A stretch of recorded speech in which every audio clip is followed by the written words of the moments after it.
కాంతి కాంతి ఒక శక్తి స్వరూపం. ఇది స్వయం ప్రకాశములైన వస్తువుల నుండి వెలువడి దాదాపు అన్ని దిశలలో ప్రయాణిస్తుంది.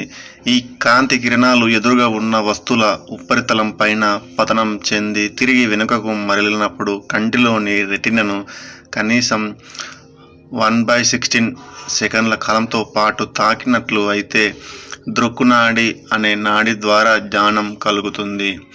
కంటి దృష్టి జ్ఞానమును గురించి అధ్యయనం చేయు శాస్త్రమును అప్థాల్మాలజీ మరియు కంటి డాక్టర్ను అప్థాల్మాలజిస్టు అని అంటారు. ఒక వస్తువు యొక్క ప్రతిబింబం రెటినాపై ఏర్పడును. కాంతిని తమలో నుండి విడుదల చేయు ధర్మంను ఆధారంగా చేసుకొని ఈ విశ్వంలో వస్తువులను 2 రకాలుగా చెప్పవచ్చు. అందులో ఒకటిది స్వయం ప్రకాశములు. ఈ పదార్థములు లేదా వస్తువులు తమలో నుండి కాంతిని విడుదల చేస్తాయి. సహజ స్వయం ప్రకాశకలు సూర్యుడు, నక్షత్రాలు, మినుగురు, పురుగు. కృత్రిమ స్వయం ప్రకాశకలు విద్యుత్ బల్బు, ట్యూబ్ లైట్ మొదలైనవి. జీవులు కాంతిని వెదజల్లే ప్రక్రియను జీవ సందీప్తి అంటారు. ఉదాహరణకి డైనో ఫ్లాజెలెట్స్. ఆస్వయం ప్రకాశములు ఈ విశ్వంలో కాంతి కొరకు స్వయం ప్రకాశములైన వస్తువులపై ఆధారపడి ఉండు ఇతర వస్తువుల ఆస్వయం ప్రకాశములు లేదా ప్రకాశరహితములు అని 2 రకములుగా వర్గీకరించవచ్చు. గ్రహాలు, ఉపగ్రహాలు, చంద్రుడు, చెక్క మొదలైనవి కాంతిని తమ ద్వారా ప్రసారం చేయు ధర్మంను ఆధారంగా చేసుకొని మనకు లభించున్న వస్తువులను 3 రకాలుగా వర్గీకరించవచ్చు. మొదటిది పారదర్శక పదార్థములు. ఈ పదార్థములు గుండా కాంతి కిరణాలు చొచ్చుకొని వెళతాయి. ఉదాహరణకి గాజు, గాలి, స్వచ్ఛమైన నీరు మరియు వజ్రం. అర్ధపాక్షిక పారదర్శక పదార్థములు. ఈ పదార్థములపైన పతనమైన కాంతిలో కొంత భాగం తమ ద్వారా ప్రసారం చేసి మిగిలిన భాగంను ఆపివేస్తాయి. ఉదాహరణకి 1 గరుకు ఉపరితలం గల గాజు పలక, పారాఫిన్ మైనం, నూనెను అద్దిన కాగితం, నెయ్యిని అద్దిన కాగితం. పటములను గీయడానికి ఉపయోగించేది ట్రేసింగ్ పేపర్. ట్రేసింగ్ పేపర్తోన పటములను గీస్తారు. అపదార్శక పదార్థములు. ఈ పదార్థములు గుండా కాంతి కిరణములు చొచ్చుకొని వెళ్ళజాలవు. ఉదాహరణకి గ్రహాలు, ఉపగ్రహాలు, మానవ శరీరం, కర్ర, రాయి, ఇనుము, అద్దం మొదలైనవి. కాంతి తీవ్రత. ఒక ప్రమాణ వైశాల్యం పైన పతనం మగుచున్న కాంతి కిరణముల సంఖ్యను కాంతి తీవ్రత అని అంటారు. ప్రమాణాలు. క్యాండెల్లా అంతర్జాతీయ ప్రమాణం. కాంతి తీవ్రత అనున్నది దూర వర్గానికి d² విలోమానుపాతంలో ఉంటుంది. ఒక కాంతి జనకం దూరంగా వెళుచున్నప్పుడు కాంతి తీవ్రత క్రమక్రమముగా తగ్గుతుంది. కాంతి సిద్ధాంతములు. కాంతి యొక్క ధర్మములను గురించి అనేక మంది శాస్త్రవేత్తలు అధ్యయనం చేసి కొన్ని సిద్ధాంతములను ప్రతిపాదించారు. వీటిలో ముఖ్యమైనవి కణ సిద్ధాంతం. 16వ శతాబ్దంలో కణ సిద్ధాంతాన్ని న్యూటన్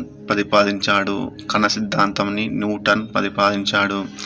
దీని ప్రకారం స్వయం ప్రకాశములైన వస్తువుల నుండి వెలువడిన కాంతిని అనున్నది చిన్న చిన్న కణారూపంలో ప్రయాణిస్తుంది. ఈ కాంతి కణాలు చాలా స్వల్పమైన పరిమాణంను కలిగి ఉండటం వలన వీటిపైన భూమి గురుత్వాకర్షణ బల ప్రభావం దాదాపు శూన్యం. కాబట్టి వీటిని కార్సపిక్యులర్స్ అని అంటారు. కాంతి కణాల పరిణామంను బట్టి కాంతి రంగులు ఏర్పడతాయని న్యూటన్ ప్రతిపాదించాడు. ఈ సిద్ధాంతం ప్రకారం కాంతి వేగం అనున్నది సాంద్రతర యానకంలో గాజు, నీరు ఎక్కువగాను మరియు సరళ యానకంలో గాలి తక్కువగాను ఉంటుందని న్యూటన్ తెలిపినాడు. తరంగ సిద్ధాంతాన్ని హైగెన్స్ ప్రతిపాదించాడు. దీని ప్రకారం కాంతి కిరణాలు యాంత్రిక తరంగముల రూపంలో ప్రయాణిస్తాయి. ఈ తరంగాలు ప్రయాణించుటకు విశ్వవ్యాప్తమైన ఈథర్ ఈథర్ అను యానకం అవసరం అని హైగెన్స్ ప్రతిపాదించాడు.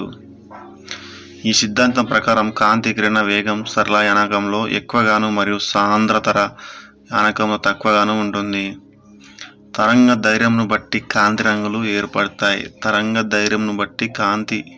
రంగులు ఏర్పడతాయి.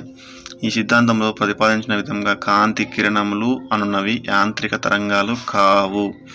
ఇవి విద్యుదయస్కాంత తరంగముల రూపంలో ప్రయాణిస్తాయి. అందువలన కాంతి కిరణములు ప్రయాణించుటకు ఎటువంటి యానకం అవసరం లేదు. ఈ సిద్ధాంతంలో ప్రతిపాదించిన ఈథర్ అను యానకం ప్రయోగాత్మకంగా ఈ శాస్త్రవేత్త కూడా కనుగొనలేదు. క్వాంటం సిద్ధాంతాన్ని మాక్స్ ప్లాంక్ 1900 సంవత్సరంలో ప్రతిపాదించాడు.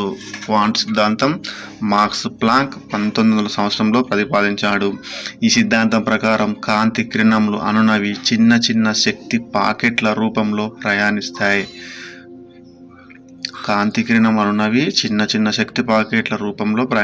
ఒక్కొక్క శక్తి ప్యాకెట్ ఎందగల శక్తి 1 క్వాంటా లేదా 1 ఫోటాన్ అని అంటారు. ఒక్కొక్క శక్తి పాకెట్ గల శక్తిని 1 క్వాంటా లేదా 1 ఫోటాన్ అని అంటారు. ఒక ఫోటాన్ గల శక్తి E=hv. h ప్లాంక్ సిద్ధాంతం. v పౌనఃపున్యం. కాంతి వేగం బ్రాకెట్ సి మనకి కొద్దిగా పలకడం రాదు, మీరే చూసుకోండి. కాంతి యొక్క పౌనఃపున్యం పెరిగినట్లయితే ఫోటాన్ యొక్క శక్తి పెరుగుతుంది. ఒకవేళ తరంగ ధైర్యం పెరిగినట్లయితే ఫోటాన్లో ఉన్న శక్తి తగ్గుతుంది. ఈ సిద్ధాంతంను ప్రతిపాదించినందుకు మ్యాక్స్ ప్లాంక్కు 1918లో నోబెల్ బహుమతి లభించినది. ఈ సిద్ధాంతంను ప్రతిపాదించిన పిమ్మట భౌతిక శాస్త్రంలో కలుగుచున్న అభివృద్ధినంతయ కలిపి ఆధునిక భౌతిక శాస్త్రం అని అంటారు. సివి రామన్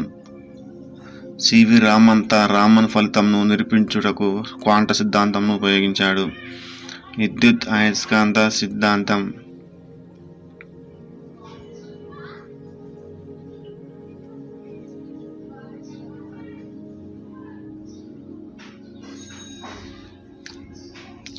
దీన్ని మ్యాక్స్వెల్ ప్రతిపాదించాడు. ఈ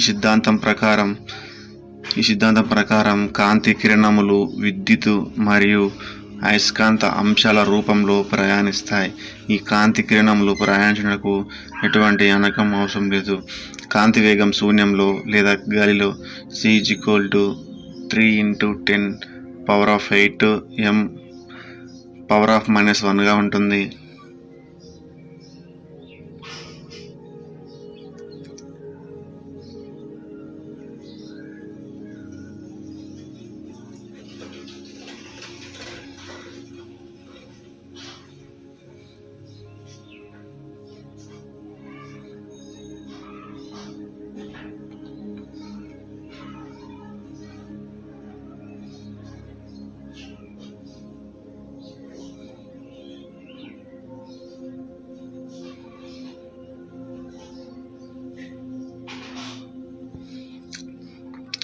కాంతి ధర్మములు.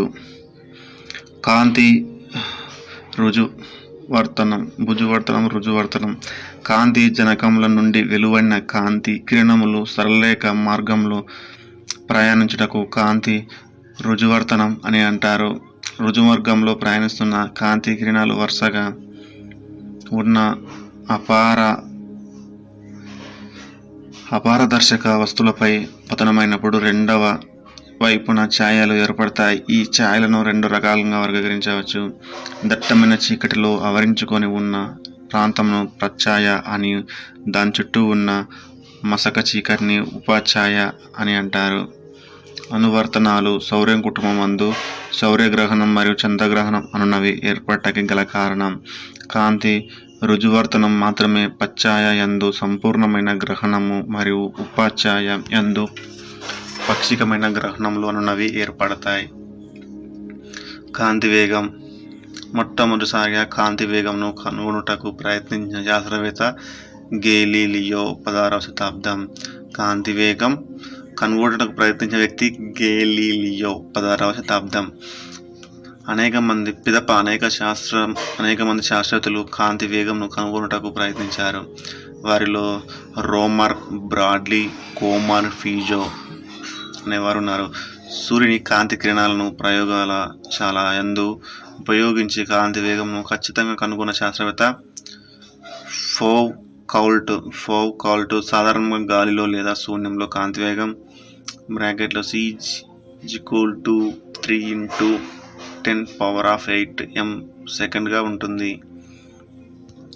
ఏ వస్తువునైనాను ప్రయాణించగలుగు గరిష్టమైన వేగం అనున్నది కాంతి వేగంనకు సమానంగా ఉంటుంది.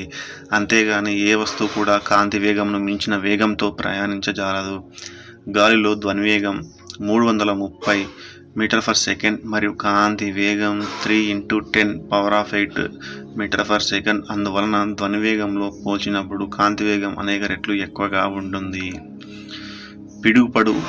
కాబట్టి పిడుగుపడు సమయంలో మొదట మెరుపు కనిపించి పిదప ఉరుము వినపడుతుంది. సూర్యుడి నుండి బయలుదేరిన కాంతి కిరణం సుమారు 8.2 నిమిషాల కాలంలో సుమారు 500 సెకన్లు భూమిని చేరుకున్నాయి. సూర్యుని కేంద్రం నుండి భూమి కేంద్రం వరకు మధ్య గల సగటు దూరంను ఖగోళ ప్రమాణం అని అంటారు. ఒక AU = 150 మిలియన్ కిలోమీటర్లు. సుమారుగా ఒక ప్రమాణమును ఆధారంగా చేసుకొని సూర్యుని నుండి ఇతర గ్రహాలను గల దూరాన్ని కొలవచ్చు. చంద్రుడి నుండి పరావర్తనం చెందిన కాంతి కిరణాలు భూమిని చేరుటకు పట్టు కాలం సుమారుగా 1 సెకండ్. భూమి నుండి చంద్రుడికి మధ్య గల సగటు దూరం S=3,84,000 కిలోమీటర్లు. శూన్యంలో కాంతి వేగం (c=3 × 10⁸ m/s). పట్టిన కాలం T S/c 384 × 10⁶/306 T = 1.27 second. 1 second సుమారు. కాంతి సంవత్సరం భూమి నుండి నక్షత్రాలకు మధ్య గల దూరంను కొలవడానికి ఈ ప్రమాణమును ఉపయోగిస్తారు. కాంతి సంవత్సరం భూమి నుండి నక్షత్రాలకు మధ్య గల దూరంను కొలవడానికి ఈ ప్రమాణంను ఉపయోగిస్తారు. కాంతి సంవత్సరం అనగా కాంతి కిరణాలు 1 సంవత్సర కాలంలో ప్రయాణించిన దూరం అని అర్థం. ఒక కాంతి సంవత్సరం రోజులు, గంటలు, నిమిషాలు, సెకండ్స్.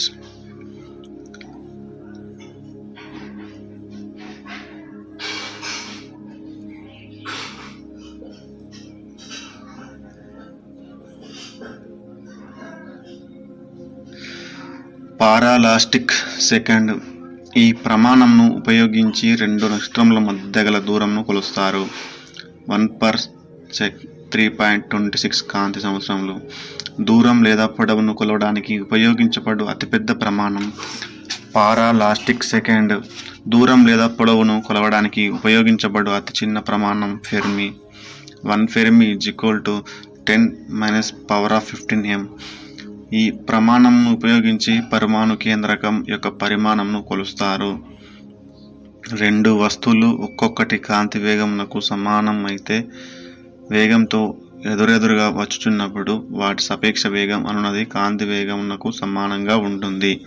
కాంతి వేగం అనున్నది పారదర్శక పదార్థముల సాంద్రతకు విలోమానుపాతంలో ఉంటుంది. కాబట్టి సాంద్రత తక్కువగా ఉన్న గాలి యందు కాంతి వేగం ఎక్కువగా మరియు సాంద్రత ఎక్కువగా ఉన్న వజ్రం యందు కాంతి వేగం తక్కువగా ఉంటుంది. వక్రీభవనం కాంతి కిరణములు ఒకే యానకంలో నుండి మరొక యానకంలోనికి ప్రయాణించినప్పుడు యానక లంబం వద్ద వంగి ప్రయాణిస్తాయి. ఈ ధర్మంను కాంతి వక్రీభవనం అని అంటారు. కాంతి వక్రీభవనం అనున్నది కాంతి కిరణముల కోణం పైన మరియు యానక స్వభావం పైన ఆధారపడి ఉంటుంది. అనువర్తనాలు.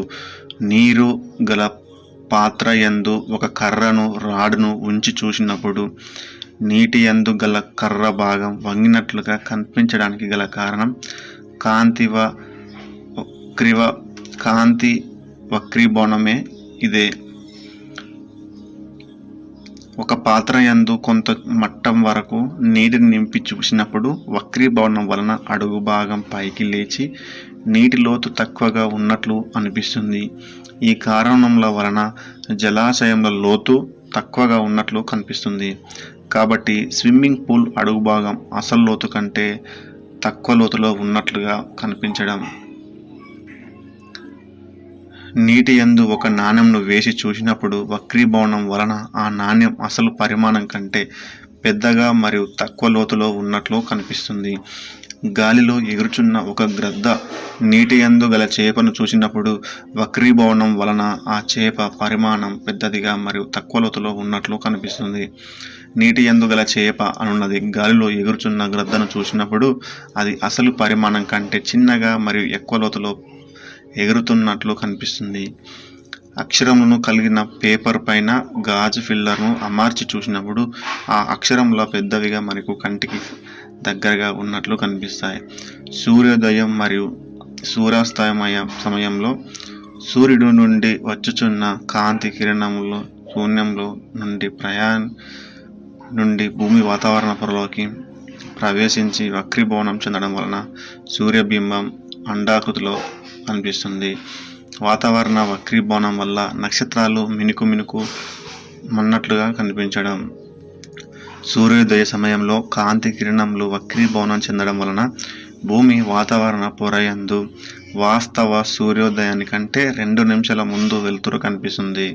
అదేవిధంగా వాస్తవ సూర్యాస్తమయ పిమ్మట 2 నిమిషాల పాటు అదనంగా వెలుతురు కనిపిస్తుంది. కాబట్టి ఒక రోజు యొక్క కాల వ్యవధి 23°56 4^11 నుండి 4 నిమిషాలు పెరిగి 24 గంటలుగా మారినది. ఒక రోజులో మొత్తం 4 నిమిషాలు పెరగడానికి కారణం వక్రీభవనమే. ఒకవేళ భూమి పైన గల వాతావరణం అదృశ్యమైనట్లయితే ఒక రోజు కాల వ్యవధి 4 నిమిషాలు తగ్గుతుంది. చంద్రుడి పైన ఎటువంటి వాతావరణం లేకపోవడం వలన కాంతి వక్రీభవనం చెందదు. నక్షత్రములు మినుకు మనుచున్నట్లుగా మనకు కనిపించడానికి గల కారణం ఏంటో తెలుసా?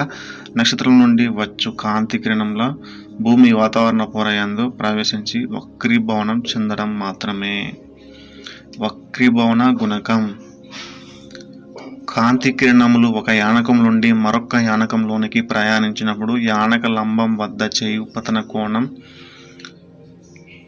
యొక్క సిన్ విలువకు మరియు వక్రీభవన కోణం యొక్క సిన్ విలువకు మధ్య గల నిష్పత్తిని వక్రీభవన గుణకం లేదా సెల్ నియం అని అంటారు.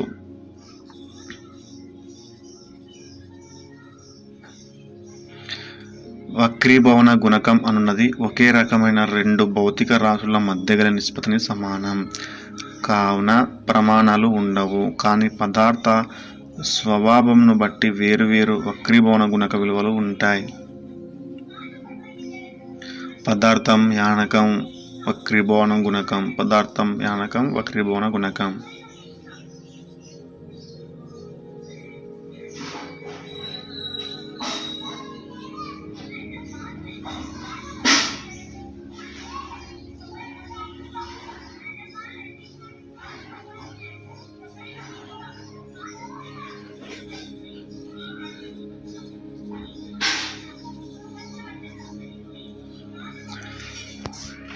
అన్ని పదార్థముల కంటే వజ్రం యొక్క వక్రీభవన గుణక విలువను ఎక్కువగా ఉంటుంది. దాదాపు సరి సమానమైన వక్రీభవన గుణక విలువలు గల ఒక గాజు పలకను నీటిలో వేసినప్పుడు అది అదృశ్యమైనట్లుగా కనిపిస్తుంది. ఈ కారణం వలన ఉష్ణోగ్రత మాపకములు మరియు భారామితుల యందు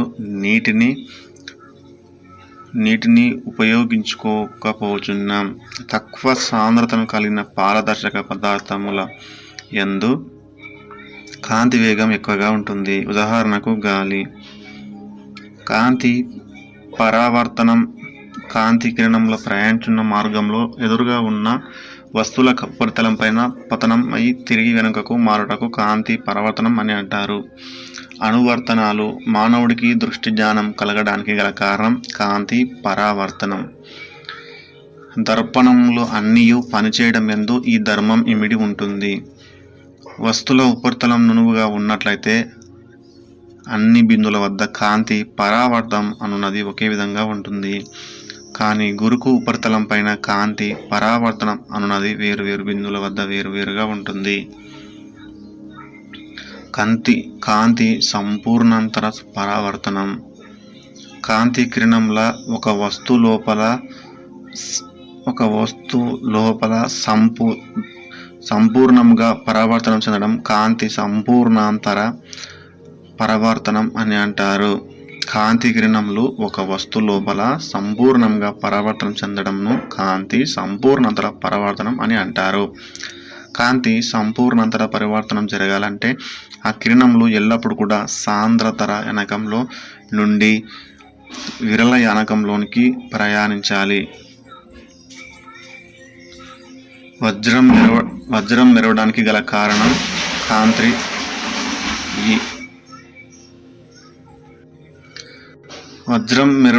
కారణం కాంతి సంపూర్ణాంతర పరావర్తనం.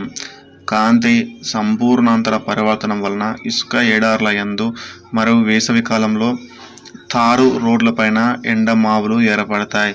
మంచు ఎడార్ల యందు కొంత దూరం నుండి మన వైపు వచ్చుచున్న వస్తువు అసలు ఎత్తు కంటే ఎక్కువ ఎత్తులో ఉండి వచ్చుచున్నట్లుగా కనిపిస్తుంది. దీనినే లూమింగ్ అని అంటారు.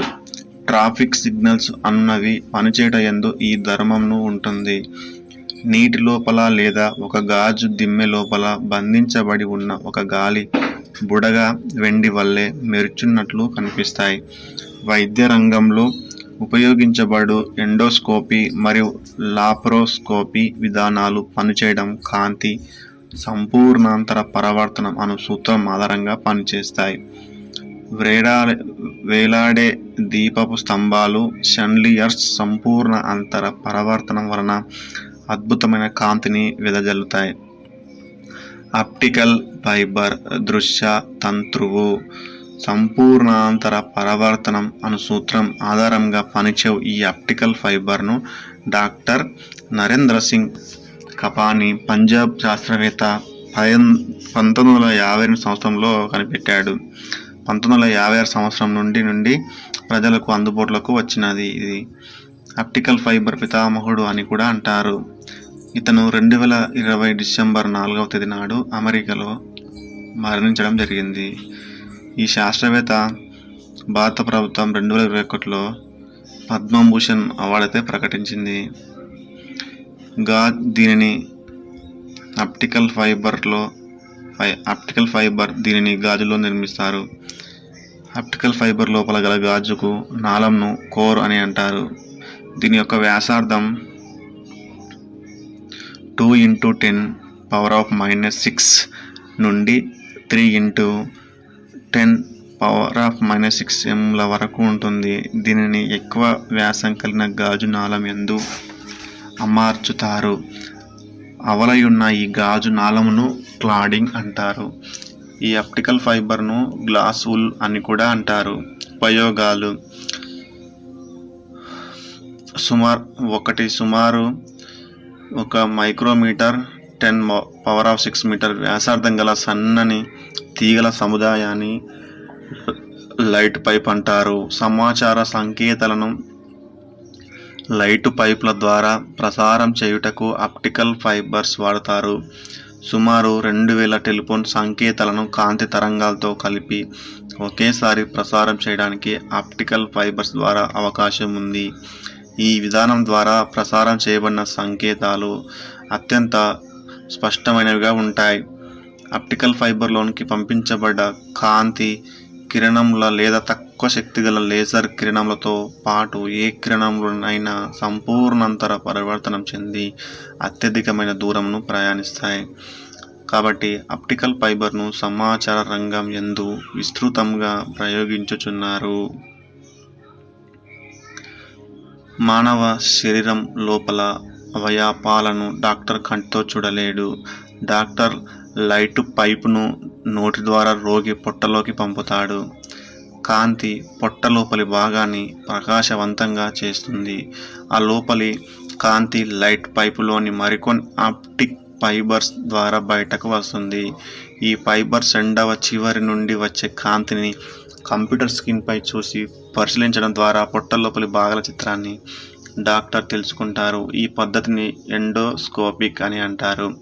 మన దేశంలో ఈ ఆప్టికల్ ఫైబర్ వ్యవస్థను మొదటిసారిగా 1988 సంవత్సరంలో ముంబై నగరం యందు ప్రవేశపెట్టి తర్వాత దేశమంతా విస్తృతపరిచారు. కాంతి విశ్లేషణం లేదా విక్షేపణం. నలుపు మరియు తెలుపు రంగులను శాస్త్రవేత్తలు రంగులుగా పరిగణించలేదు. నలుపు రంగు దీనిపైన పతనమైన కాంతి నంతం శోషించుకొని ఒక నిర్దిష్ట ఉష్ణోగ్రతను చేరిన పిమ్మట తిరిగి ఆ కాంతి నంతం ఉష్ణంను కూడా బయటకు విడుదల చేస్తుంది. కాబట్టి నలుపు రంగు అనున్నది మంచి శోషణకారి మరియు ఉద్గారి. అందువలన నలుపు రంగు గరిష్టమైన శక్తిని కలిగి ఉంటుంది. అనువర్తనాలు. నలుపు రంగు యందు గల తారు రోడ్లు పగలు సమయంలో చాలా వేడెక్కుతాయి, కానీ సాయంత్రం సమయం నందు తాము గ్రహించిన కాంతి నంతం బయటకు విడుదల చేసి తిరిగి చల్లబడతాయి. ఎండలో ఉన్నప్పుడు నలుపు రంగు యందు గల వెంట్రుకలు తొందరగా వేడెక్కుతాయి. వేసవి కాలం యందు నలుపు రంగులో ఉన్న పశువులు నీటి మడుగుల యందు సేద తీరుతాయి. వంట పాత్రల అవలివైపున నల్లటి మసితో పూతపోయడం వలన ఇవ్వబడిన ఉష్ణమునంతము గ్రహించి పాత్ర లోపల ఉన్న ఆహార పదార్థములకు అందిస్తుంది. సాధారణంగా గొడుగులు పైభాగం యందు నలుపు రంగులో ఉన్న బట్టలను అమర్చడం వలన సూర్యుని నుండి వచ్చు కాంతి నంతము శోషించుకుంటాయి. నలుపు వస్తువు అనే నిర్వచనం ప్రకారం సౌర్య కుటుంబం యందు గల సూర్యుడు అత్యుత్తమైన నలుపు వస్తువు. ఎందుకనగా నక్షత్రముల నుండి వచ్చు కాంతిని సూర్యుడు గ్రహిస్తాడు. అదేవిధంగా తనలో నుండి కాంతిని బయటకు ఎదజిమ్ముతాడు. ఈ విశ్వంలో ఉన్న ప్రతి నక్షత్రము కూడా ఒక నలుపు వస్తువు వల్లే భావించవచ్చు. ఎందుకంటే ఇతర నక్షత్రముల నుండి వచ్చు కాంతిని ఈ నక్షత్రం స్వీకరిస్తుంది మరియు బయటకు విడుదల చేస్తుంది. నక్షత్రం నుండి వచ్చు కాంతి రంగు అనున్నది ఆ నక్షత్రం యొక్క ఉష్ణోగ్రతను సూచిస్తుంది. పరిమాణం దృష్ట్యా సూర్యుడు మధ్య తరహా నక్షత్రమును చెందినది. తెలుపు రంగు. ఈ రంగు పైన పతనమైన కాంతింతయు తిరిగి వెనుటకు పరావర్తనం చెందిస్తుంది. కాబట్టి తెలుపు రంగు కనిష్టమైన శక్తిని కలిగి ఉంటుంది. అనువర్తనాలు. ఇంటి లోపల మరియు అవల తెల్ల సున్నంతో వేయడం వలన తగినంత వెలుతురు ఉంటుంది. నీటి ట్యాంకుల అవలి వైపున తెలుపు రంగుతో పూత పూస్తారు.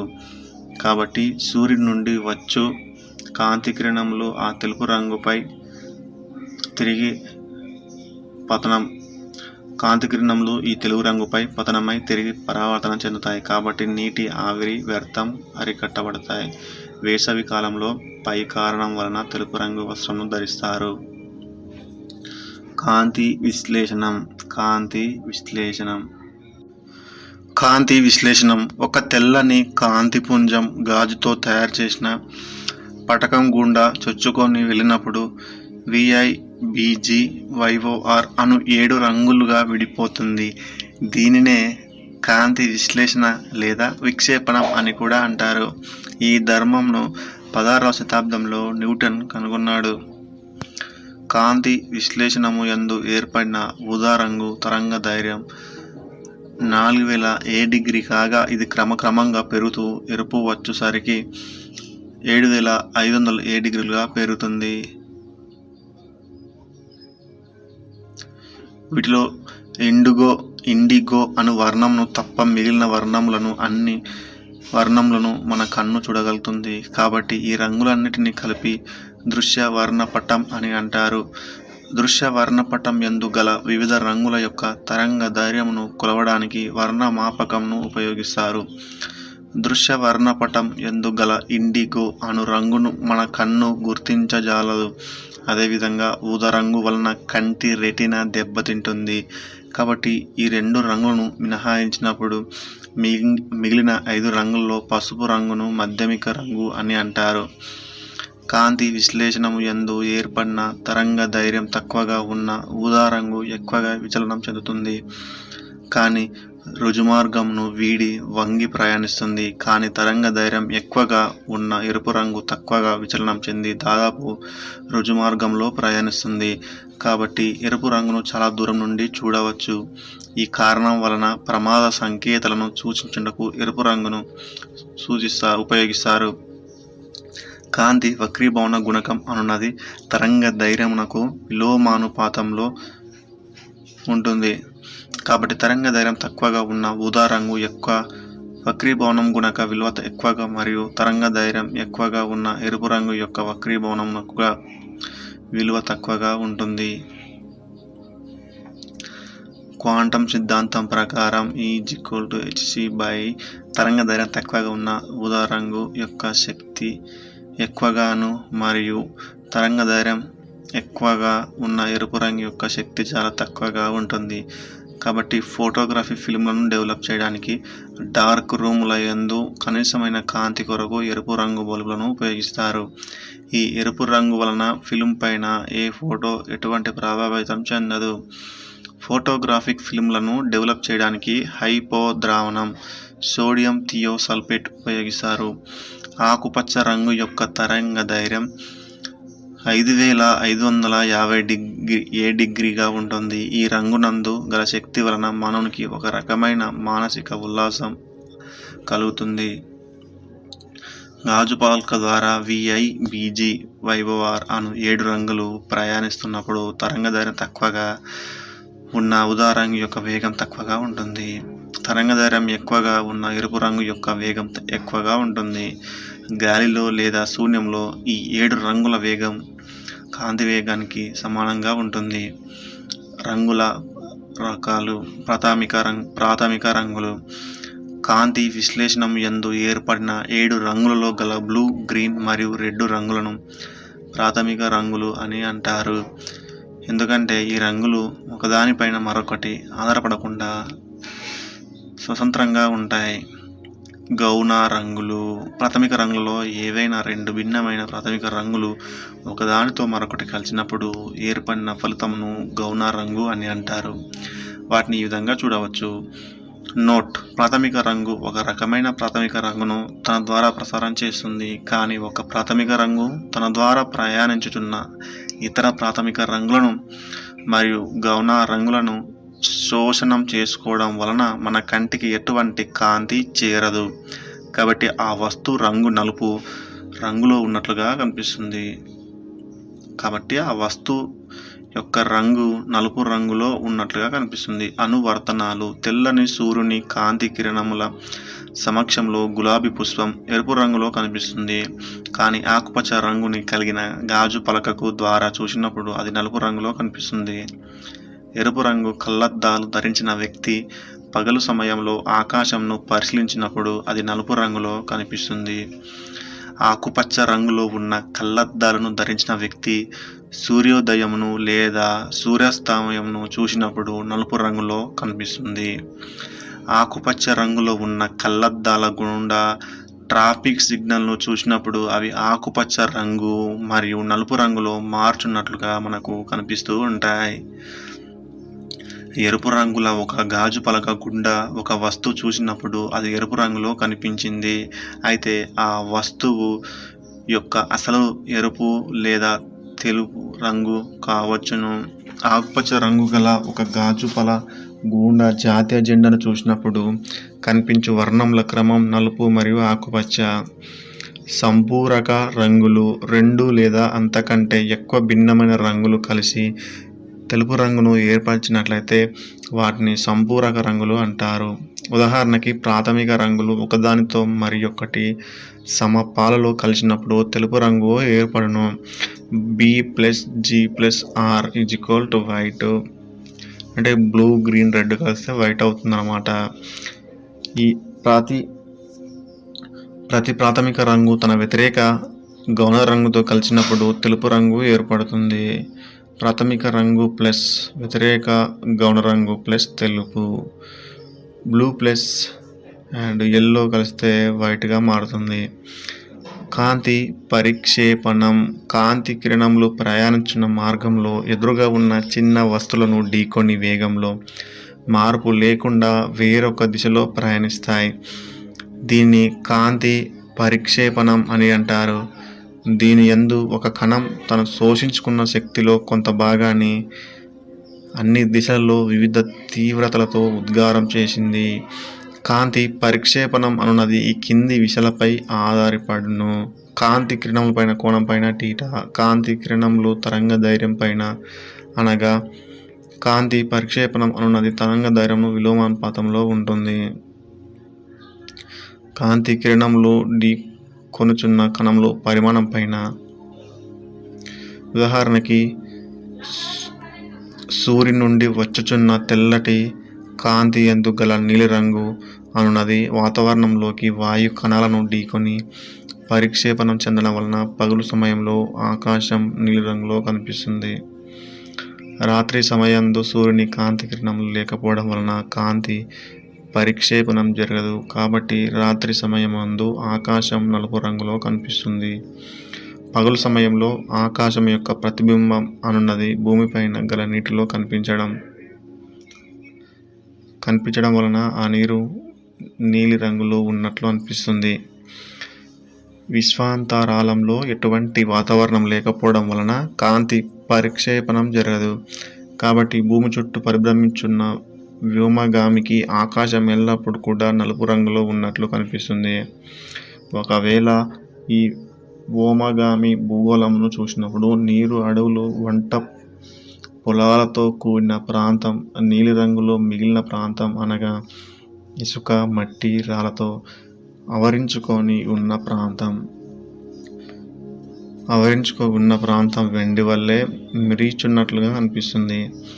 భూమిపై గల వాతావరణ అదృశ్యమైనట్లయితే కాంతి పరిక్షేపణం జరగదు. కాబట్టి పగలు మరియు రాత్రి సమయంలో ఆకాశం నలుపు రంగులో కనిపించమే కాకుండా పగలు సమయంలో నక్షత్రాలను చూడవచ్చును. చంద్రుడి పైన ఎటువంటి వాతావరణం లేదు కాబట్టి కాంతి పరిక్షేపణం జరగటం పోవడం వలన పైన పేర్కొన్న పరిస్థితులను చూడవచ్చు. పొగమంచు మరియు దుమ్ము, ధూళి కణముల గుండా కాంతి కిరణములు ఎక్కువగా పరిక్షేపణ చెందడం వలన కాంతి దూరంలో ఉన్న వస్తువులను చూచుట వీలు కాదు.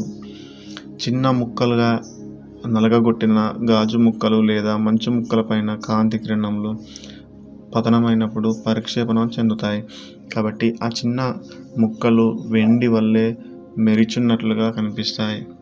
సూర్యోదయం, సూర్యాస్తమయ సమయంలో మిగతా రంగులతో పోల్చినప్పుడు ఎరుపు రంగు తక్కువగా పరిక్షేపణం చెందడం వలన సూర్యగోళం మరియు దాని చుట్టూ ఆకాశం ఎరుపు రంగులో ఉన్నట్లు కనిపిస్తుంది.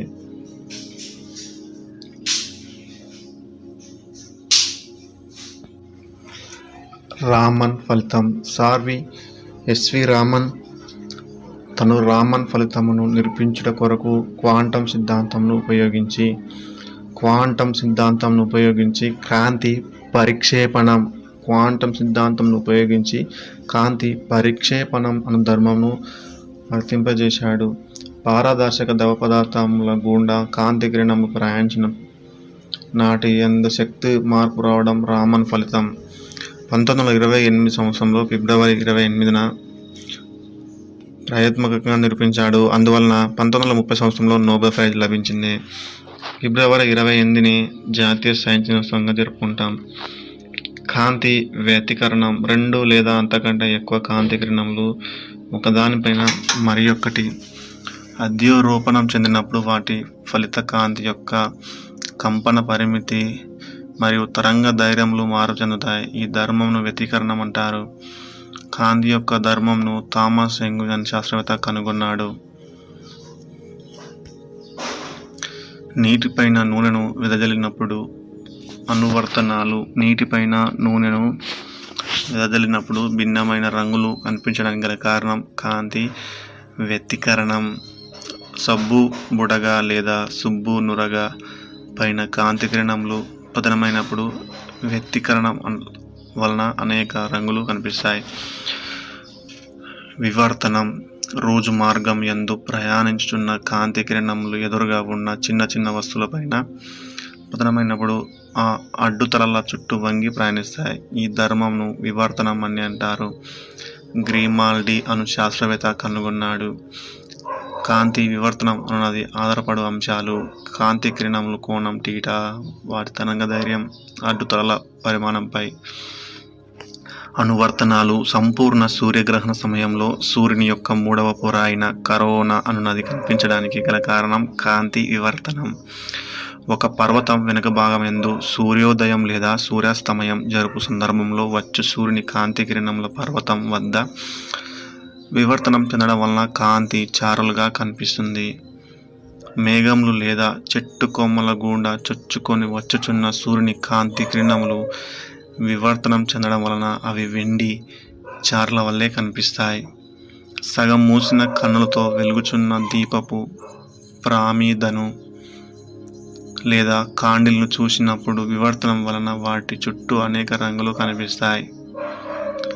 ఒక బట్ట యొక్క సూక్ష్మ రంధ్రాల గుండా కొంత దూరంలో ఉన్న వస్తువును చూసినప్పుడు వివర్తనం వలన ఆ వస్తువు చుట్టూ అనేక రంగులు కనిపిస్తాయి. వెలుగుచున్న విద్యుత్ బల్బు చుట్టూ పొగమంచు ఉన్నప్పుడు కాంతి కిరణములు వివర్తనం చెందడం వలన ఆ బల్బు చుట్టూ అనేకమైన రంగులు కనిపిస్తాయి.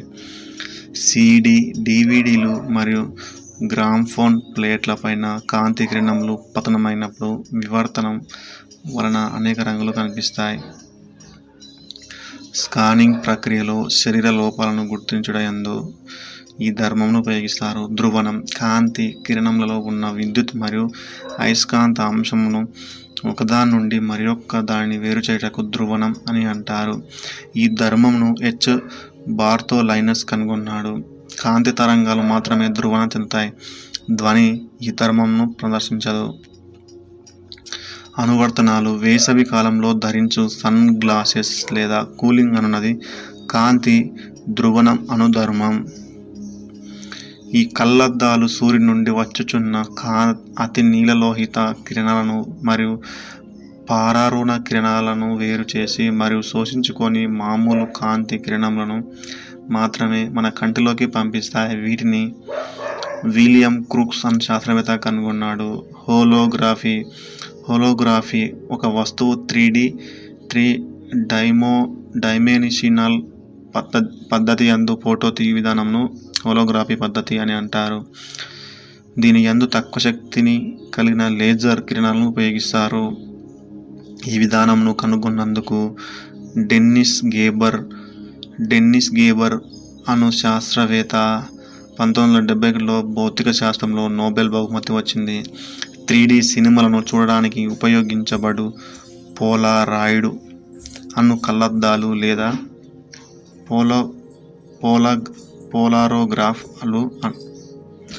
పోలారోగ్రాఫ్లు అనునవి ధ్రువణం అనుధర్మం ఆధారంగా పనిచేస్తాయి. భూకంపాలను అధ్యయనం చేయు సిస్మాలజీ యందు ధ్రువణమును అనుధర్మమును ఉపయోగిస్తారు. కాంతి కిరణములు మరియు ధ్వని తరంగముల ధర్మములను పోల్చినప్పుడు ధ్రువణం అనుధర్మమును ధ్వని తరంగములు ప్రదర్శించవు. ఎందుకంటే ధ్వని తరంగాలు యాంత్రిక తరంగాలు స్వభావంను కలిగి ఉంటాయి. ఇంద్రధనుసు ఏర్పడుట. ఒక వ్యక్తి వెనుక భాగం నుండి వచ్చుచున్న సూర్యుని కాంతి కిరణములు ఎక్కువగా ఉన్న నీటి తుంపర్లపైన 42 డిగ్రీ కోణంతో పతనమైనప్పుడు వక్రీభవనం, కాంతి విశ్లేషణం మరియు సంపూర్ణాంతర పరివర్తనం అను 3 ధర్మముల ఆధారంగా అర్ధగోళాకారంలో ఉన్న ఇంద్రధనుసు ఏర్పడుతుంది. దీని యందు గల 7 రంగుల్లో VIBGYOR ఇండిగో అను రంగును మన కన్ను గుర్తిస్తుంది. కాబట్టి ఇంద్రధనుసులో లేని రంగును ఇండిగోను పరిగణిస్తారు.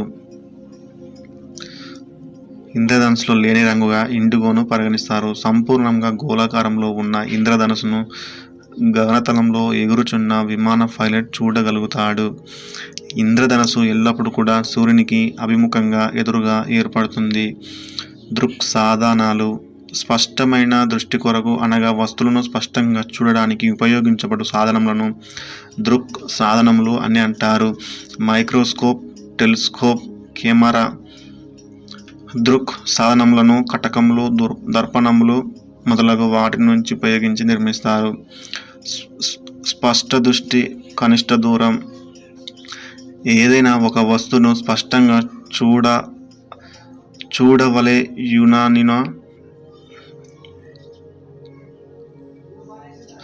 ఏదైనా ఒక వస్తువును స్పష్టంగా చూడలేకపోయినా ఆ వస్తువు నుండి కంటికి ఉండవలసిన కనీస దూరంను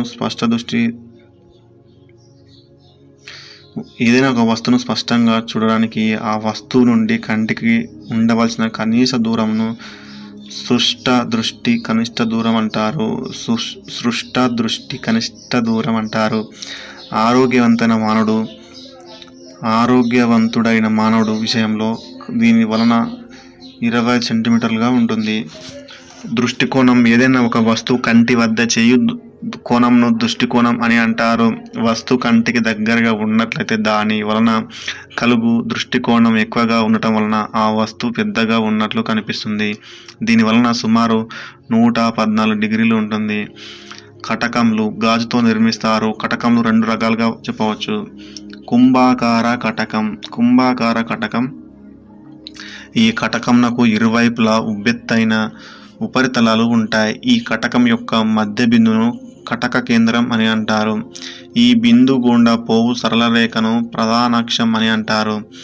ఈ ప్రధానాక్షంను ఆధారంగా చేసుకొని ఒకదాన్ని మరియొక్కటి సమాంతరంగా కటకంను ఒకవైపున పతనమైన కాంతి కిరణంలో వక్రీభవనం చెందిన పిమ్మట చొచ్చుకొని పోయిన పిమ్మట రెండవ వైపున ఏదో ఒక బిందు వద్ద కేంద్రీకృతం ఉన్నట్లుగా ఉంటాయి. ఈ బిందును ప్రధాన నభి అని అంటారు. ఈ ప్రధాన నభి నుండి కటక కేంద్రము మధ్య గల దూరంను నాభ్యంతరం అని అంటారు. ఈ కటకం యందు కాంతి కిరణంలో యందు ఒక బిందు వద్ద కేంద్రీకృతం కావడం వలన దీన్ని కేంద్రీకరణ కటకం లేదా ఆభిసారి కటకం అని అంటారు. అందువలన ఈ కటక నాభ్యంతరమును ధనాత్మకంగా తీసుకుంటారు. పూటాకార కటకం. ఈ కటకంనకు ఇరువైపులా వాలుగా ఉన్న ఉపరితలాలు ఉంటాయి. దీనికి ఒకవైపు ఒకదానికి మరొకటి సమాంతరంగా పతనమైన కాంతి కిరణాలు వక్రీభవనం చెందిన రెండవ వైపున వికేంద్రీకృతం అవుతాయి. కాబట్టి ఈ కటకంను వికేంద్రీకరణం కటకం లేదా అపసారి కటకం అని కూడా అంటారు. అందువలన పుటాకార కటకం యొక్క నాభ్యంతరమును రుణాత్మకంగా -v తీసుకుంటారు. సమతల గాజు పలక. దీనికి ఇరువైపులా సమతలంగా ఉన్న ఉపరితలాలు ఉంటాయి. దీన్ని ఒకవైపున సమాంతరంగా పతనమైన కాంతి కిరణములు వక్రీభవనం చెందిన పిదప రెండవ వైపున కూడా సమాంతరంగా ప్రయాణిస్తాయి. ఈ సమాంతర కాంతి పుంజములు అనంత బిందు వద్ద ఒకదానితో మరొకటి ఏకాభిస్తాయి అని శాస్త్రవేత్తలు ఊహించినారు. కాబట్టి సమతల గాజు పలక యొక్క ప్రధాన నాభి అనంత దూరం వద్ద ఉండటం వలన దీన్ని నాభ్యంతరమును కూడా అనంతంగా తీసుకుంటారు. నీటిలో ఉన్న గాలిబుడగ పూటాకార కటకం వలె ప్రవర్తిస్తుంది. పూటాకార కటకంను ఎక్కువగా వక్రీభవన గుణకము గల ద్రావణంలో ఉంచినప్పుడు అది కుంభాకార కటకం వల్లే ప్రవర్తిస్తుంది. పూటాకార కటకంను తక్కువ వక్రీభవనం గుణకం గల ద్రవంలో ఉంచినప్పుడు అది పూటాకార కటకం వలనే పనిచేస్తుంది. పూటాకార కటకంను సమాన వక్రీభవన గుణకము గల ద్రవంలో ఉంచినప్పుడు గాజు పలక వల్లే పనిచేస్తుంది. నాభీయ సామర్థ్యం. కటకములు మరియు దర్పణముల నాభ్యంతరం యొక్క విలోమంను నాభీయ సామర్థ్యం అని అంటారు. నాభీయ సామర్థ్యం P=1/f. ప్రమాణాలు డయాప్టర్. కుంభాకార కటకం యొక్క నాభ్యంతరం +v ఉండటం వలన దాని నాభీయ సామర్థ్యం +d గాను, పూటాకార కటకం యొక్క నాభ్యంతరం +v ఉండటం వలన దాని నాభీయ సామర్థ్యం -d తీసుకుంటారు. సమతల గాజు పలక యొక్క నాభీయ సామర్థ్యం P=1/f.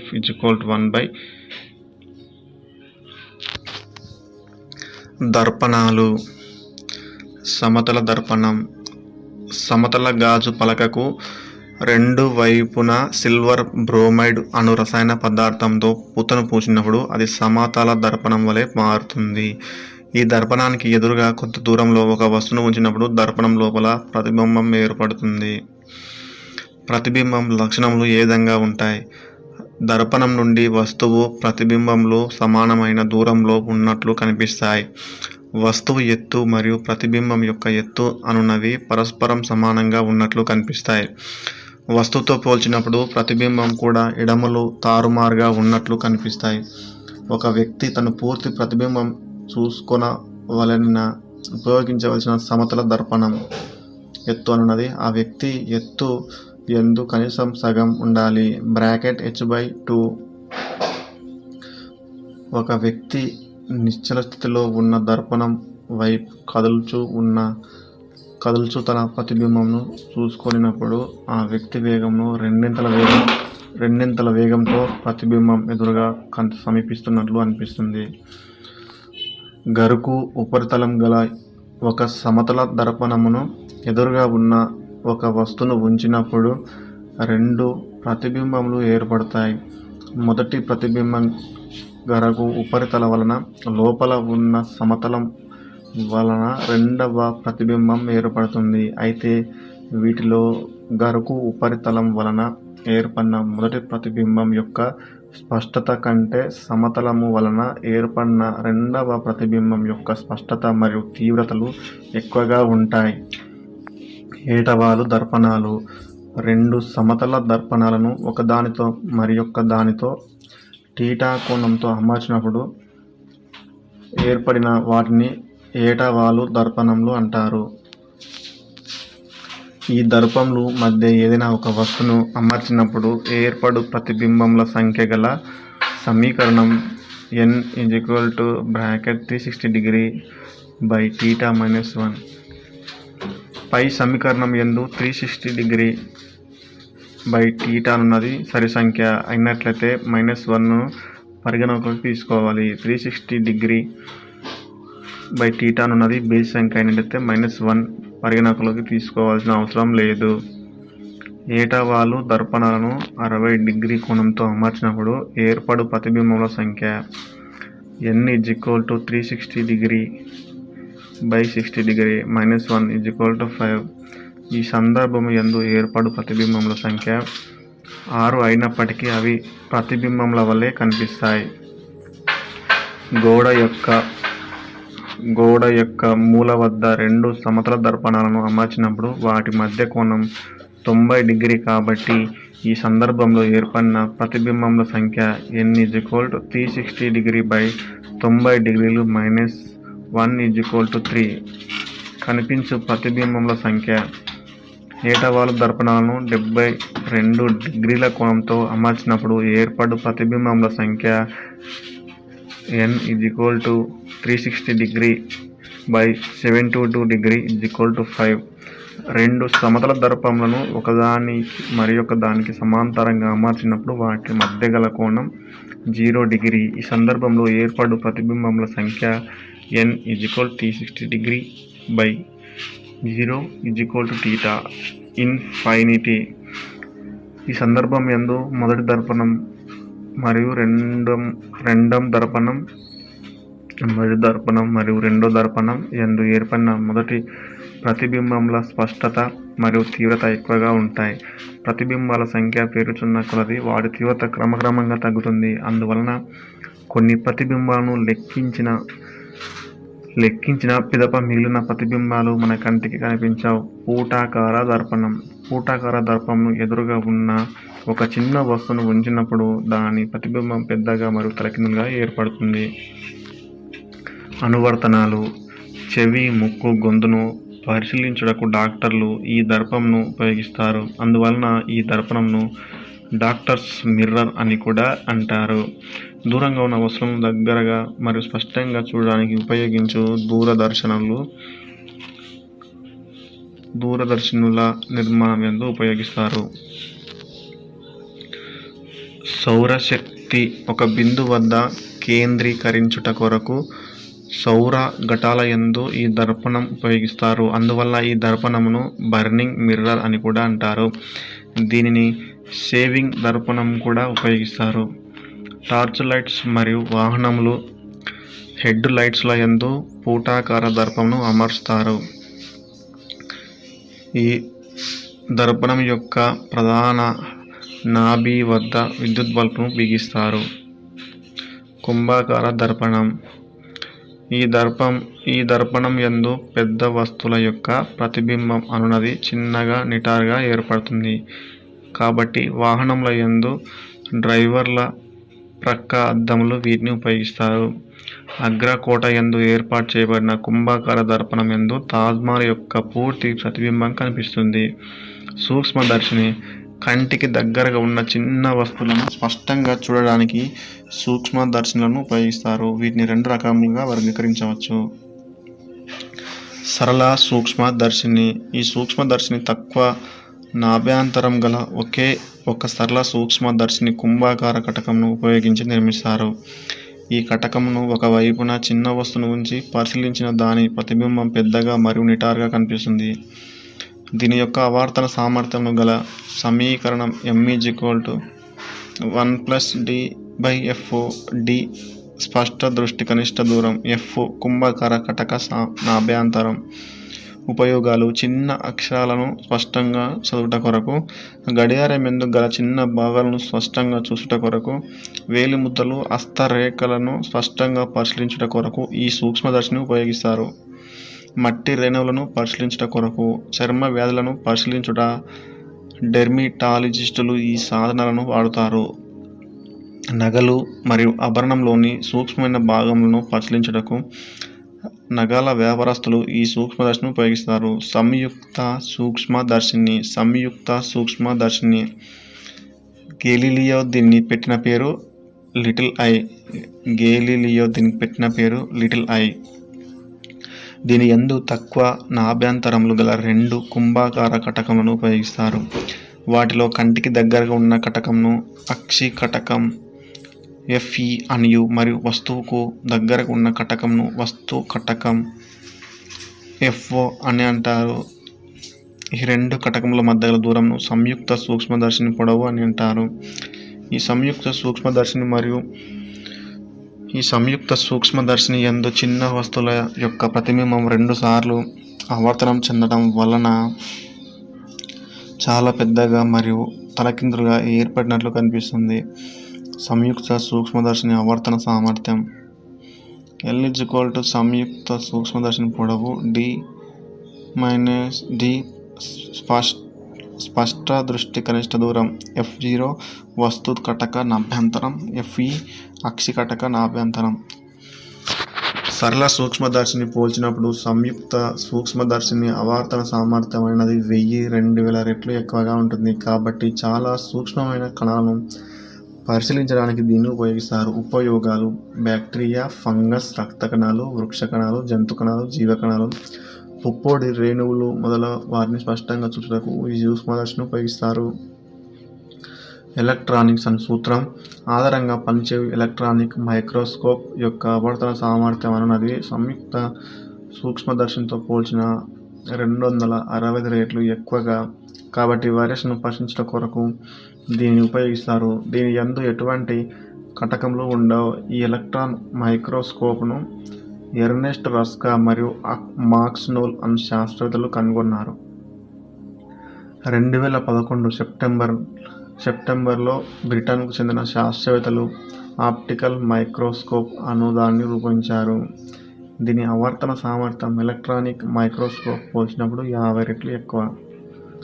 ఆధునిక కాలంలో ఉపయోగించిన డిజిటల్ మైక్రోస్కోప్ అని దానిని టీవీ లేదా కంప్యూటర్తో కలిపి అతి సూక్ష్మమైన కణాల యొక్క ప్రతిబింబాలను ఫోటోలు తెరపైన చూడవచ్చును.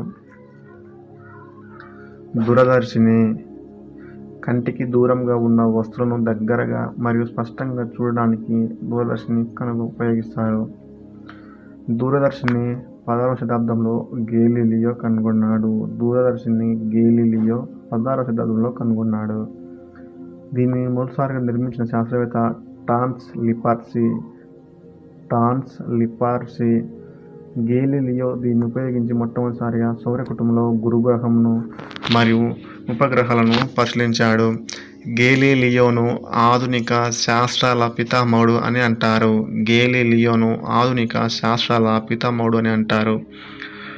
ఉపయోగించే విధానము దూరదర్శనులను 2 రకాలుగా వర్గీకరించవచ్చు. ఖగోళ దూరదర్శిని భూమి అవల ఉన్న ఖగోళ వస్తువులను అనగా గ్రహాలు, ఉపగ్రహాలు, సూర్యుడు, నక్షత్రాలు మొదలగు వాటిని పరిశీలించడం కొరకు ఈ దూరదర్శనను ఉపయోగిస్తారు. వీటిలో తుది ప్రతిబింబం తలక్రిందులుగా ఏర్పడును. అయినప్పటికీ ఖగోళ వస్తువులు అన్నీ గోళాకారంలో ఉండటం వలన వాటిని పరిశీలించడం యందు ఎటువంటి సమస్య ఉండదు. భూగోళ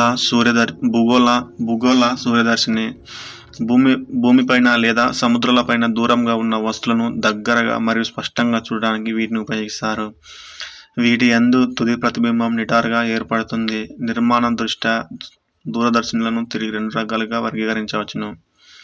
వక్రీభవన దూరదర్శిని వీటిని కటకములను ఉపయోగించి నిర్మిస్తారు. ఇటువంటి దూరదర్శినులను గేలీలియో కనుగొన్నాడు. పరివర్తన దూరదర్శిని ఇటువంటి దూరదర్శిని దర్పణములను ఉపయోగించి నిర్మించినారు. ఇటువంటి దూరదర్శిని జేమ్స్ గ్రిగోరీ ఆవిష్కరించారు. ప్రపంచంలోని వివిధ దేశాలు నిర్మించిన కొన్ని ముఖ్యమైన దూరదర్శినులు. భారతదేశం నిర్మించిన ముఖ్యమైన టెలిస్కోపులు.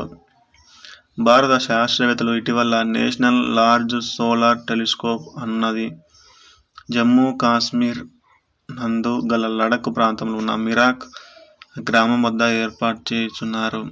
ఇటువంటి టెలిస్కోప్లను కలిగిన ప్రపంచ దేశాలలో మన దేశం రెండవది. మొదటిది అమెరికా.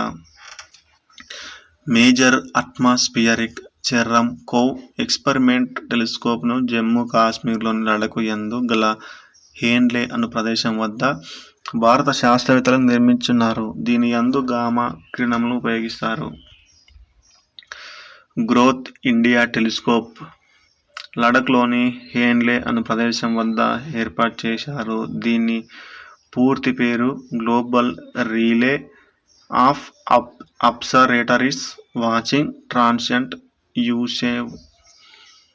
దీని నిర్మాణం యందు భాగస్వామ్యం గల దేశాలు వరుసగా అమెరికా, యునైటెడ్ కింగ్డమ్, జపాన్ మొదటి, ఇండియా, జర్మన్, తైవాన్, ఇజ్రాయెల్. మన దేశంలో ఏర్పాటు చేయబడిన మొట్టమొదటి robotic telescope Himalaya Chandra telescope. సముద్ర మట్టానికి 4500 మీటర్ల ఎత్తులో హిమాలయలోని హెన్లేలోని మౌంట్ సరస్వతి వద్ద ఏర్పాటు చేశారు. దేవస్థల్ ఆప్టికల్ టెలిస్కోప్ దీన్ని ఉత్తరాఖండ్లోని నైనిటాల్ వద్ద ఏర్పాటు చేశారు. దీని యందు గల అంటానా వ్యాసం 3.6 మీటర్లు. ఉదయ్పూర్ సోలార్ అబ్జర్వేటరీ రాజస్థాన్లో ఉదయ్పూర్లో ఫతేసాగర్ లేక్ వద్ద నిర్మించారు. Giant metrewave radio telescope GMRT Maharashtra పూణేలో ఏర్పాటు చేశారు. రేడియో తరంగములతో పనిచే టెలిస్కోప్. తమిళనాడు తేని ప్రదేశం వద్ద ఇండియా బేస్డ్ న్యూట్రినో అబ్జర్వేటరీ దాన్ని భారత శాస్త్రవేత్తలు నిర్మించారు. దీని సహాయంతో సూర్యుడు మరియు నక్షత్రములు గల న్యూట్రినో అను కణములను గురించి పరిశోధన చేశారు. కొడైకెనాల్ సోలార్ అబ్జర్వేటరీ తమిళనాడులో కొడైకెనాల్ హిల్స్ పైన నిర్మించారు. కొడైకెనాల్ హిల్స్ పైన నిర్మించారు. ఊటీ రేడియో టెలిస్కోప్ తమిళనాడు ఊటీ ఏర్పాటు చేశారు. టెలిస్కోప్ను Tata institute of fundamental research వారు పర్యవేక్షించారు. వైని బప్పు అబ్జర్వేటరీ తమిళనాడు వెల్లూరు జిల్లా యందు నిర్మించారు. విదేశీ టెలిస్కోప్లు పూర్తిగా ఎక్స్ కిరణంతో పనిచే చంద్ర ఎక్స్రే టెలిస్కోప్ అను దానిని 1999 సంవత్సరం జూలై 28లో నాసా శాస్త్రవేత్తలు అంతరిక్షంలోకి ప్రయోగించి సౌర కుటుంబం మరియు విశ్వంను గురించి పరిశోధన చేస్తున్నారు. 2009 మార్చి 6న నాసా శాస్త్రవేత్తలు కేప్లర్ అను ఒక టెలిస్కోప్ను అంతరిక్షంలోకి ప్రయోగించారు. ఈ సౌర కుటుంబం లోపల అవల భూమిలో పొలి జీవరాశిని కలిగి ఉన్న గ్రహముల గురించి అన్వేషించుట కొరకు ఈ టెలిస్కోప్ను ఉపయోగించారు. 2010 సంవత్సరంలో నెదర్లాండ్ దేశీయందు లో ఫ్రీక్వెన్సీ అరే రాదర్ లోఫర్ అను దానిని ఏర్పాటు చేశారు. దీన్ని ఉపయోగించి అంతరిక్షం గురించి పరిశోధన చేయుచున్నారు. 2012 అక్టోబర్లో ఆస్ట్రేలియా దేశం నందు ఆస్ట్రేలియన్ స్క్వేర్ కిలోమీటర్ యారే టెలిస్కోప్ అను పెద్ద టెలిస్కోప్ను ఏర్పాటు చేసి అంతరిక్షంను గురించి పరిశోధన చేశారు. 30 మీటర్ టెలిస్కోప్ TMT ప్రపంచంలోని అత్యంత భారీ టెలిస్కోప్. ఇది నిర్మించిన ప్రదేశం మౌనా కియా, హవాయ్. దీని నిర్మాణంలో పాల్గొంటున్న దేశాలు US, Canada, Japan, China, India. $147 కోట్ల వ్యయంతో 2020 నాటికి పూర్తి చేశారు. దీని లక్ష్యం ఏమంటే విశ్వ రహస్యాలను తెలుసుకోవడం. దీని నిర్మాణ వ్యయం యందు మన దేశం యొక్క వాటా 10%. దీని నిర్మాణంలో పాల్గొంటున్న భారత సంస్థలు Indian institute astrophysics Bengaluru, Aryabhatta research institute of observational science, Nainital, inter university centre for astronomy and astrophysics Pune, James Webb space telescope. దీన్ని NASA, America, European space agency మరియు కెనడా స్పేస్ ఏజెన్సీ వారు సంయుక్తంగా నిర్మించారు. ఈ టెలిస్కోప్ను 2021 డిసెంబర్లో అంతరిక్షంలోకి పంపించినారు. ఈ టెలిస్కోప్ను ప్రస్తుతం పనిచేయుచున్న హబుల్ స్పేస్ టెలిస్కోప్ స్థానంలో ఉపయోగిస్తారు. 500 metre observe spherical telescope. China 2016లో నిర్మించిన రేడియో తరంగాలతో పనిచేయు ఈ టెలిస్కోప్ యొక్క వ్యాసం 500 మీటర్లు. పెరిస్కోప్ జెడ్ ఆకారం గల ఒక ఘట్టం యొక్క 2 మూలల వద్ద M1, M2 2 సమతల దర్పణాలను ఒకదానికొకటి 45 డిగ్రీల కోణంతో అమర్చుతారు. యుద్ధం జరుగుతున్న సమయంలో బంకర్ యందు గల సైనికులు లేదా జలాంతర్గామి యందు గల నావికులు శత్రువుల కదలికలను పరిశీలించే కొరకు దీన్ని ఉపయోగిస్తారు.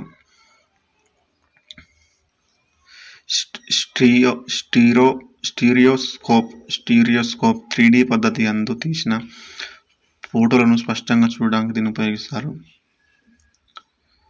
స్ట్రోబోస్కోప్ గమనంలో ఉన్న వస్తువును లేదా భ్రమణం చెందుతున్న వస్తువును నిశ్చల స్థితిలో ఉన్నట్టుగా చూడడానికి ఉపయోగిస్తారు. సెక్స్టాంట్ త్రికోణమితిలోని ఒక ప్రమేయం అయిన సెక్ టీటా అనే సూత్రం ఆధారంగా ఈ సాధనం చేస్తుంది. దీన్ని ఉపయోగించి గ్రహాలు, సూర్యుడు మొదలైన వాటిపైన, పర్వతములు, ఉన్నతాంశములు, భూమిపైన ఎత్తైన కట్టడములు మరియు నిర్మాణాలు మొదలగు వాటి యొక్క ఎత్తు ఖచ్చితంగా కొలవవచ్చును. అల్టిమీటర్ గగనతల యందు ఎగురుచున్న విమానాలు, హెలికాప్టర్లు, రాకెట్లు, క్షిపణులు మొదలగునవి భూమి నుండి పొందిన ఎత్తును కొలవడానికి ఉపయోగిస్తారు. ఈ పరికరంపై ఎగురుచున్న ఎటువంటి వస్తువుల యందు అమర్చుతారు. భూమి ఉపరితలం పైనుండి పైకి వెళ్ళుచున్న కొలది వాతావరణ పీడనం తగ్గుతుంది అనే సూత్రం ఆధారంగా ఈ పరికరం పనిచేస్తుంది. దీన్ని పౌల్ కోల్ట్జ్మాన్ కనుగొన్నాడు. టెలివిజన్ దీన్ని జేఎల్ బియార్డ్ కనుగొన్నాడు. కనుగొన్నారు. సాధారణ టెలివిజన్ల యందు గల కినియోస్కోప్ లేదా పిక్చర్ ట్యూబ్ అను సాధనం విద్యుదయస్కాంత తరంగాలను 1/25 కాలంలో టెలివిజన్ తెరపైన పిక్చర్గా ఏర్పాటు చేస్తుంది. ఆధునిక కాలంలో క్యాలెండర్ టెలివిజన్లు ఉపయోగించబడు LCD యొక్క పూర్తి పేరు లిక్విడ్ క్రిస్టల్ డిస్ప్లే మరియు LED యొక్క పూర్తి పేరు లైట్ ఎమిటింగ్ డయోడ్. వీటి యందు పిక్చర్ యొక్క స్పష్టత ఎక్కువగా ఉంటుంది. సినిమా ప్రాజెక్టర్ లేదా మిషన్ ప్రాజెక్టర్గా పిలువబడే సాధనంను థామస్ ఆల్వా ఎడిసన్ కనుగొన్నాడు. దీని ముందు భాగంలో కుంభాకార కటకంను అమర్చుతారు. ఈ ప్రొజెక్టర్ గుండా 1 సెకను కాలంలో 16 ఫిల్ములు కదిలి వెళుతున్నప్పుడు తెరపైన ఏర్పడిన బొమ్మ అనున్నది సజీవ చిత్రం వలె కనిపిస్తుంది. పోలికలు: కన్ను, కెమెరా, కన్నుగుడ్డు, కుంభాకార కటకం, రెటీనా, ఫిల్మ్, ఐరిస్, డయాఫ్రమ్, కన్నురెప్ప, షటర్ మూత. కెమెరాను జోసెఫ్ నైస్పోర్ నయోప్సి కనుగొన్నాడు. డిజిటల్ కెమెరాను స్టీవెన్ సాసన్ కనుగొన్నాడు. మేనాక్యులర్ ఒక్క కన్నుతో వస్తువును చూడటం.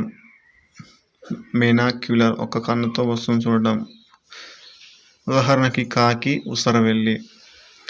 బైనాక్యులర్ రెండు కళ్ళతో వస్తువును చూడటం. క్షీరదాలు మానవుడి దృష్టి. టెలిస్కోపిక్ దూరపు వస్తువును స్పష్టంగా చూడటం. పక్షులు. నిశాల దృష్టి రాత్రిపూట చూడటం. గుడ్లగూబ, పిల్లి, అడవి జంతువులు. నిశ్చల స్థితిలో ఉన్న వస్తువును ఫోటో తీయు పద్ధతిని స్టీలోఫోటోగ్రఫీ అని, మరియు కదులుతున్న వస్తువు ఫోటో తీయ పద్ధతిని కినియోటోగ్రఫీ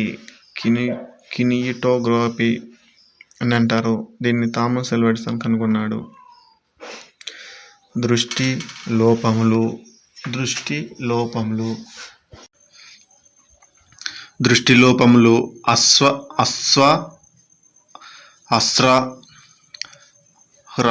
హ్రస్వదృష్టి దగ్గర ఉన్న వస్తువును మాత్రమే చూడగలిగి దూరంగా ఉన్న వస్తువును చూడలేని ఈ దృష్టిలోపమును తగిన నాభ్యంతరం గల పుటకర కటకంను వికేంద్రీకరణ ఉపయోగించి నివారించవచ్చును. దురదృష్టి కంటి నుండి దూరంగా ఉన్న వస్తువును మాత్రమే చూడగలిగి దగ్గరగా ఉన్న వస్తువును చూడలేని ఈ దృష్టిలోపమును తగిన నాభ్యంతరం గల కుంభకార కటకంను కేంద్రీకరణ కటకం ఉపయోగించి నివారించవచ్చును.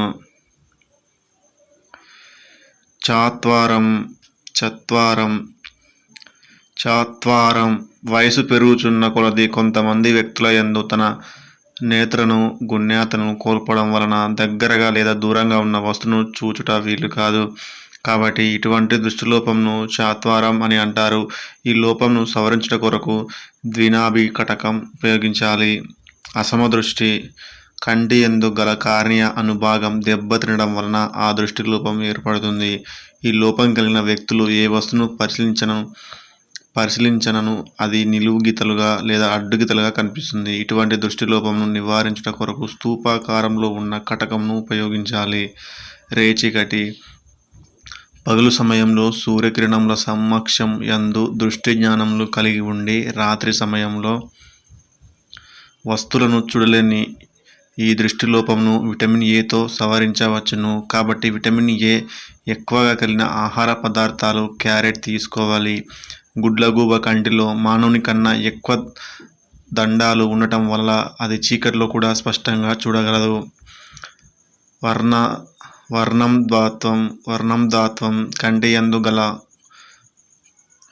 కోన్స్లలో ఉన్న లోపం వలన వర్ణాంధత్వం అను దృష్టిలోపం ఏర్పడి అన్ని రంగులను గుర్తించుట వీలు కాదు. ఈ లోపం అనున్నది తల్లిదండ్రుల జన్యువుల ద్వారా సంతానానికి ప్రాపిస్తుంది. కాబట్టి ప్రస్తుతం ఈ లోపంను సవరించుటకు ఎటువంటి చికిత్సా విధానం లేదు.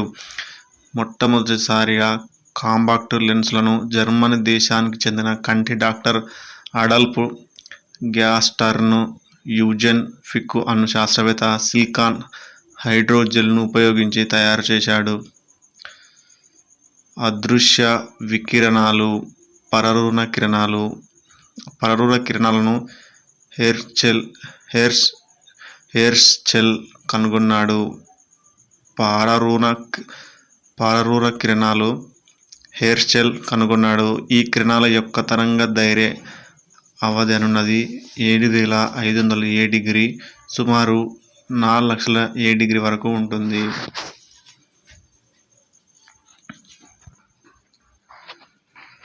పారరూర కిరణాలను అన్ని రకాలైన గాజు, బంగారం, రాగి, మంగనీస్ పదార్థములు శోషించుకుంటాయి. కాబట్టి వీటితో తయారు చేయబడిన సాధనలను ఉపయోగించి వీటి ఉనికిని తెలుసుకొనుట వీలు కాదు. రాత్రి ఉప్పుతో తయారు చేయబడిన పటకంల గుండా పరరూర కిరణాలు చొచ్చుకు వెళుతాయి. అందువలన ఇటువంటి పటకములను ఉపయోగించి పారరూర కిరణాలు ఉనికిని తెలుసుకోవచ్చును. పారరూర కిరణములు తమ వెంట ఉష్ణంను మోసుకొని పోయి ఎదురుగా ఉన్న వస్తువులను తాకినప్పుడు వాటి ఉష్ణోగ్రతను పెంచుతాయి. కాబట్టి ఈ కిరణాలను ఉష్ణ వికిరణములు అని అంటారు. ఈ సూత్రం ఆధారంగా అనగా ఉష్ణ వికిరణముల సూత్రం ఆధారంగా పనిచేయు థెర్మోపైల్ లేదా బోలోమీటర్ అను సాధనములను ఉపయోగించి ఈ కిరణాల ఉనికిని గుర్తించవచ్చును. గోల్డ్ ఫిష్ అను చేప దృశ్య కిరణాలతో పాటు పారరోణ మరియు అతి నీల లోహిత కిరణాలను చూడగలరు. అనువర్తనాలు: కండరాల నొప్పి, బెణుకుల నొప్పిని, వెన్ను నొప్పి, కీళ్ళ నొప్పులు, మెడ నొప్పులు మరియు పక్షవాతమును నయం చేయుటకు ఈ కిరణాలను ఉపయోగించడం వలన దీన్ని ఇన్ఫ్రారెడ్ థెరపీ అని అంటారు. ఈ తరంగ ధైర్యం ఎక్కువగా ఉండటం వలన తక్కువగా పరిక్షేపణం చెందుతాయి కాబట్టి పొగమంచు, దుమ్ము, ధూళి కణముల గుండా కొంత దూరంలో ఉన్న వస్తువులను స్పష్టంగా చూచుటకు మరియు ఫోటో తీయుటకు ఈ కిరణాలను ఉపయోగిస్తారు.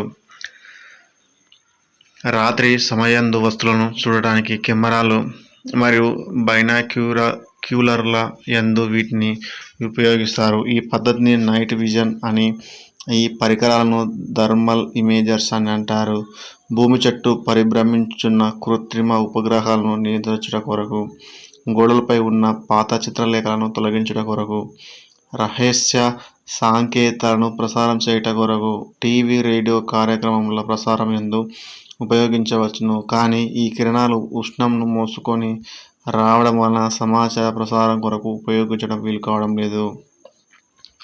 తక్కువ దూరం ప్రయాణించు రాకెట్లు మరియు క్షిపణుల యందు మార్గ నిర్దేశక కిరణములుగా ఈ తరంగాలు ఉపయోగిస్తారు. టీవీ, DVD ప్లేయర్లు, కంప్యూటర్, కార్లు, AC రిమోట్ల యందు ఈ తరంగాలను వాడుతారు. టీవీ రిమోట్ను యూజిన్ పాలి అను శాస్త్రవేత్త కనుగొన్నాడు. టీవీ రిమోట్ను యూజిన్ పాలి కనుగొన్నాడు. భూమిపైన ఒక ప్రదేశంలో ఉన్న గ్లోబల్ వార్మింగ్ గురించి అధ్యయనం చేయుట కొరకు, ఒక ప్రదేశంలో ఉన్న శీతోష్ణ పరిస్థితులను తెలుసుకొనుట కొరకు, సముద్రాల పైన గల వాతావరణంలోని మార్పులను పరిశీలించుట కొరకు, కొన్ని లోహ పరిశ్రమలలో బట్టీల యందు అధిక ఉష్ణోగ్రతను ఉత్పత్తి చేయుట కొరకు, వస్తువుల నుండి వెలువడుచున్న ఈ కిరణములను ఆధారంగా చేసుకొని వాటి సాపేక్ష ఉష్ణోగ్రతలను నిర్ధారించవచ్చును. ఈ పద్ధతినే థర్మోగ్రఫీ అని అంటారు. విశ్వం తరాలంలో ఉన్న నక్షత్రముల నుండి వెలువడు ఈ కిరణాలను ఆధారంగా చేసుకొని వాటిని మరియు పాలపుంతలను అధ్యయనం చేయడం కొరకు ఉపయోగిస్తారు. పారరూర కిరణములు మరియు మన శరీరం మీద పతనమై 3 మిల్లీమీటర్ల నుండి 4 మిల్లీమీటర్లు చొచ్చుకొని పోయి రక్త సరఫరాను ప్రోత్సహిస్తాయి. దంతక్షయము మరియు దంతాలకు సంబంధించిన చికిత్స చేయనప్పుడు డెంటిస్టులు ఈ కిరణాలను ఉపయోగిస్తారు. చర్మ వ్యాధి నిర్మూలన యందు డెర్మటాలజిస్టులు పారరూర కిరణాలను వాడుతారు. పారరూర కిరణములు మన శరీరం మీద పతనమైనప్పుడు తల వెంట్రుకల వృద్ధిని పెంపొందిస్తాయి.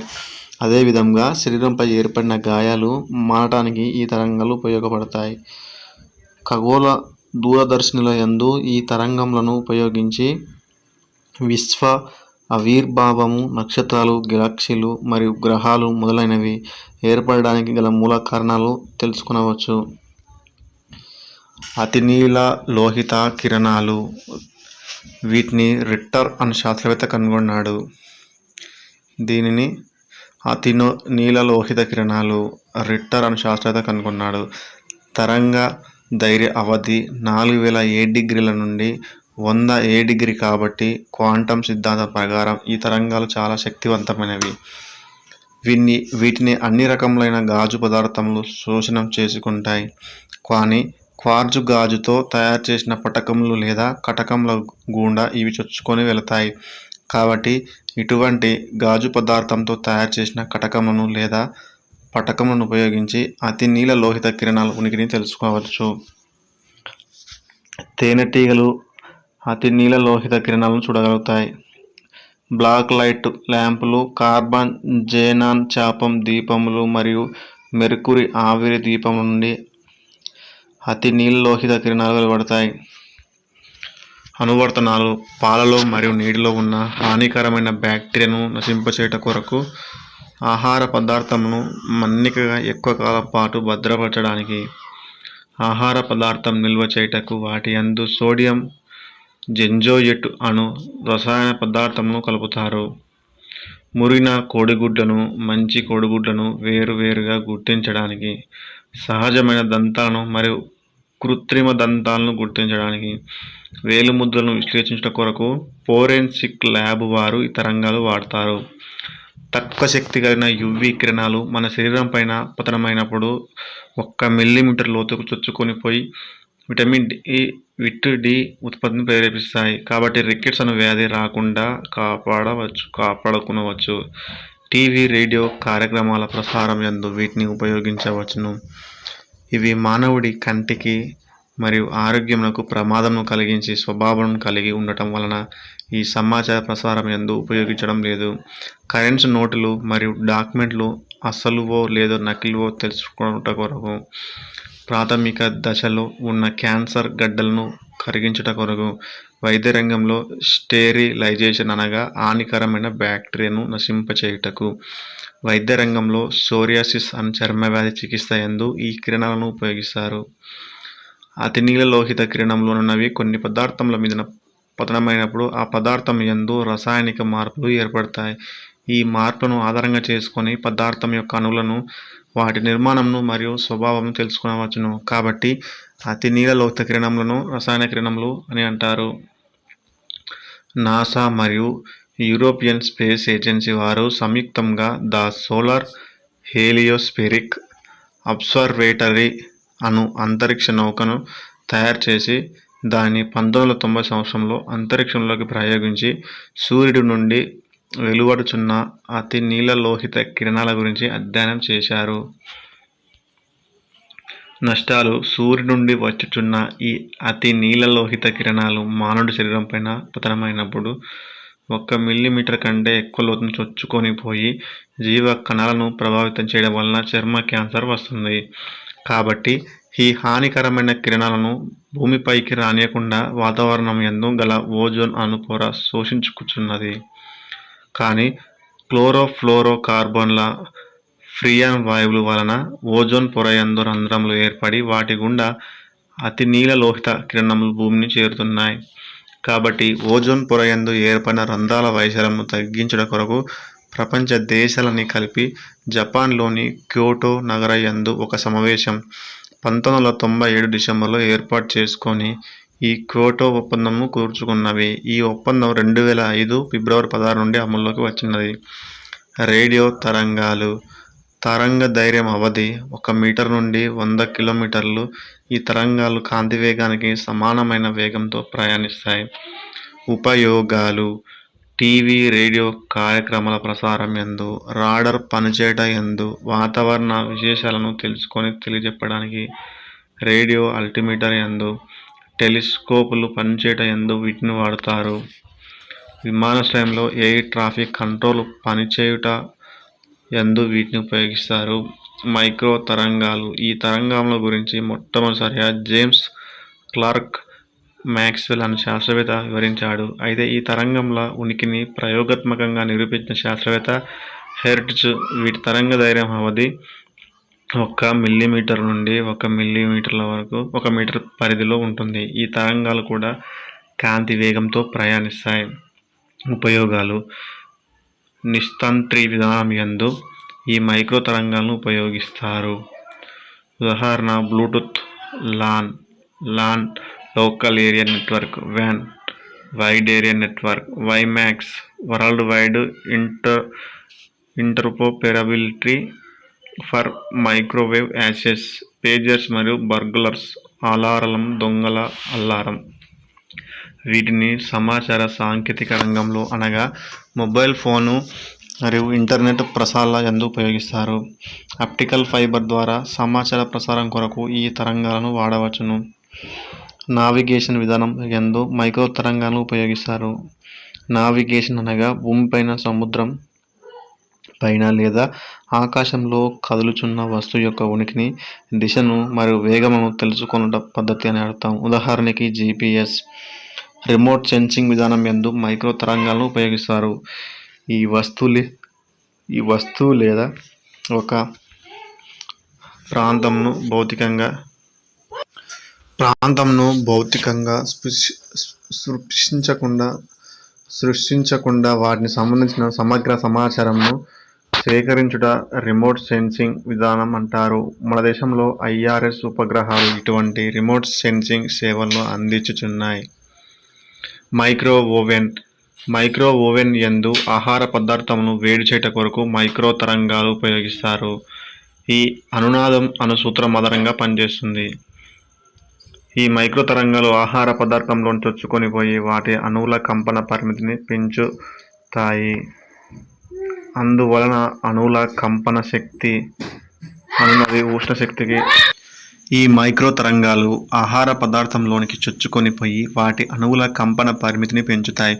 అందువల్ల అణువుల కంపన శక్తి అన్నది ఉష్ణ శక్తికి మరి ఆహార పదార్థములు వేడెక్కుతాయి. సాధారణంగా మైక్రో తరంగాలు లోహాలు గుండా వెండి, బంగారం, అల్యూమినియం మరియు లోహ మిశ్రమాల గుండా ఉక్కు చొచ్చుకొని వెళ్ళజాలవు. కానీ అలోహ పదార్థముల గుండా గాజు, ప్లాస్టిక్, పేపర్ మొదలైనవి చొచ్చుకొని వెడతాయి. అప్పుడు ఆహార పదార్థాలు వేడెక్కుతాయి. ఈ మైక్రో ఓవెన్ను కనుగొన్న శాస్త్రవేత్తలు పెర్సీ స్పెన్సర్ USA టెలిమెట్రీ భూమిపై నుండి కొంత దూరంలో ఉన్న వస్తువు వైపు కావలసిన తరంగాలను పంపించినప్పుడు అవి వస్తువులను తాకి పరావర్తనం చెంది కావలసిన సమగ్ర సమాచారాన్ని ముఖ్యంగా దూరం, వేగం మొదలైన వాటిని తెలియజేస్తున్నాయి. ఈ పద్ధతిని టెలిమెట్రీ పద్ధతి అని అంటారు.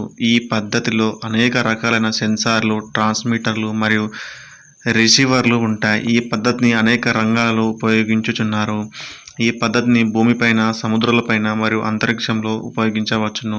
టెలిమెట్రీ యొక్క అనువర్తనాలు: వాతావరణంలోని వివిధ పొరల యందు గల తేమ, పీడనం, ఉష్ణోగ్రత, కాలుష్యకారక పదార్థాలు మొదలైన వాటిని తెలుసుకొనుట కొరకు వాతావరణ శాఖ వారు ఈ పద్ధతిని వాడతారు. గనులు, చమురు బావులు మరియు సహజ వాయువుల బావుల డ్రిల్లింగ్ యందు, మోటార్ బైకు మరియు కార్ రేసుల యందు ఈ పద్ధతిని ఉపయోగిస్తారు.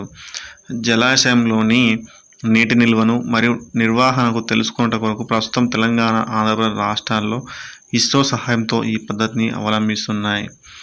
ప్రయోగించబడిన క్షిపణుల వేగం, కదులుతున్న దిశలను మరియు ఇతర వివరములను తెలుసుకొనుట కొరకు అంతరిక్ష రంగంలో ముఖ్యమైన భూమి నుండి దూరంగా ప్రయాణించుచున్న అంతరిక్ష నౌకల దూరమును మరియు వాటి వేగమును లెక్కించుట కొరకు. ఉదాహరణకు మంగళయాన్, చంద్రయాన్. కొత్తగా రూపొందించబడిన విమానములు మరియు హెలికాప్టర్లు మొదలైనవి ఆకాశంలో ఎగురుచున్నప్పుడు వాటిని పరీక్షించుట కొరకు. సముద్రం యందు ప్రయాణించు ఉన్న ఓడలు, స్టీమర్లు మొదలైన వాటి యొక్క వేగమును మరియు దిశలను తెలుసుకొనుట కొరకు. వన్యప్రాణులను గురించి అధ్యయనం చేయుట కొరకు. మానవుని అసాధారణ స్థితిలో పనిచేయుట, గుండెను పరిశీలించుట కొరకు వైద్య రంగంలో టెలిమెట్రీని ఉపయోగిస్తారు. మైక్రో తరంగాలు అనునవి అయోనోస్పియర్ ద్వారా పరావర్తనం చెందించబడ్డావు. మైక్రో తరంగాలు అనునవి అయోనోస్ఫియర్ ద్వారా పరావర్తనం చెందించబడవు.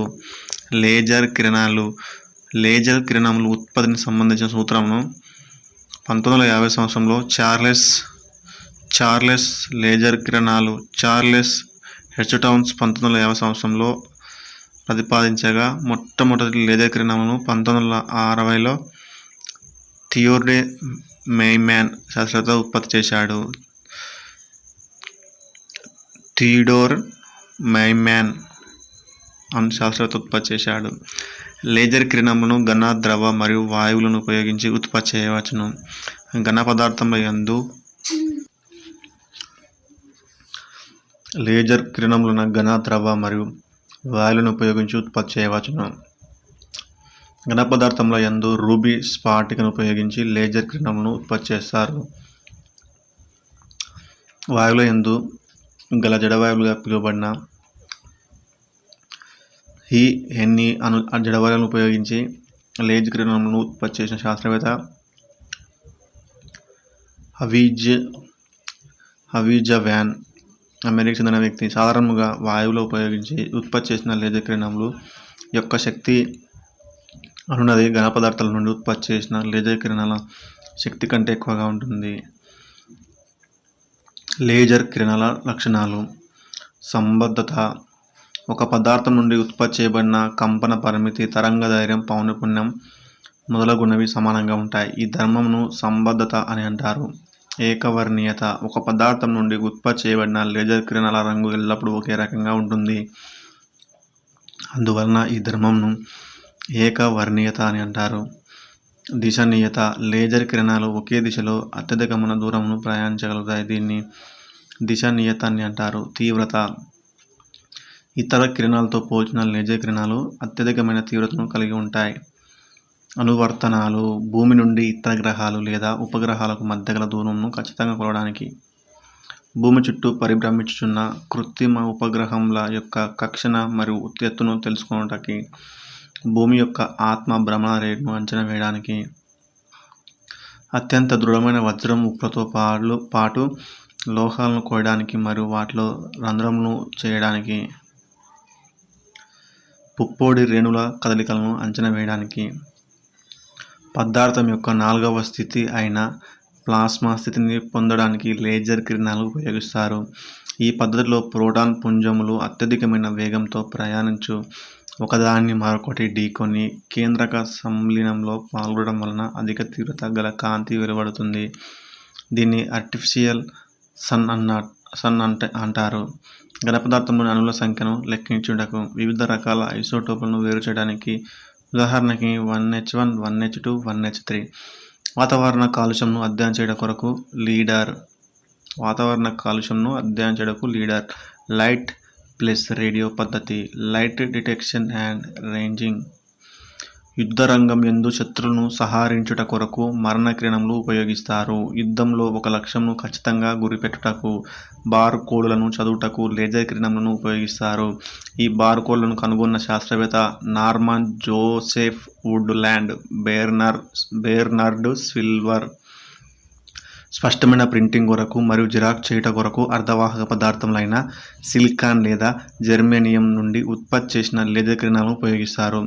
అత్యధిక శక్తివంతమైన హైడ్రోజన్ బాంబును విస్ఫోటనం చెందించుట కొరకు వాహనముల వేగం లెక్కించు స్పీడ్ గన్ను అను కెమెరా యందు, DVD సమాచారంను నిలుపు చేయుటకు మరియు నిల్వ చేసిన సమాచారంను తిరిగి సంగ్రహించుట కొరకు ఆప్టికల్ ఫైబర్ యందు, ఎండోస్కోపీ విధానంలో ఈ కిరణాలను ఉపయోగిస్తారు. ఈ పద్ధతిని అంటానియో జిన్ డెసరోమాక్స్ అను శాస్త్రవేత్త ఫ్రాన్స్లో కనుగొన్నాడు. 3D పద్ధతిలో ఫోటోతీవ్ హోలోగ్రఫీ విధానం యందు వాడతారు. 3D పద్ధతిలో ఫోటోతీవ్ హోలోగ్రఫీ విధానం యందు వాడుతారు. పురాతన కట్టడాలను, విగ్రహాలను శుభ్ర చేయట కొరకు, సుదూరం ప్రయాణించు క్షిపణులు మరియు రాకెట్ల యందు మార్గ నిర్దేశక కిరణములుగా, మెదడులో ఏర్పడిన కణతులను కరిగించుట కొరకు, రెటీనా పైన ఏర్పడిన పొరలను తొలగించుట కొరకు, గుండె, ఊపిరితిత్తులు, జీర్ణాశయం మొదలగు వాటిలో ఏర్పడు కొన్ని రకాల వ్యాధులను నయం చేయుట కొరకు. 25 సాంస్కృతిక కార్యక్రమాల యందు లేజర్ కిరణాలను ఉపయోగిస్తారు. ఆధునిక కాలంలో లేజర్ కిరణములు ఉపయోగించి కన్నుగురుడ్డు యొక్క నాభ్యంతరమును సరిచేయు పద్ధతిని లాసిక్ అని అంటారు. దీని పూర్తి పేరు LASIK. Laser assisted in situ keratomileusis. Laser అల్టిమీటర్ల యందు ఈ కిరణాలను ఉపయోగిస్తారు. మన దేశంలో లేజర్ కిరణములను గురించి అధ్యయనం ఉత్పత్తి చేయుట కొరకు భారత అణుశక్తి సంస్థ ఆధ్వర్యంలో మధ్యప్రదేశ్లోని ఇండోర్ నగరం యందు doctor Raja Rammohan centre for advanced technology అను కేంద్రంను ఏర్పాటు చేశారు.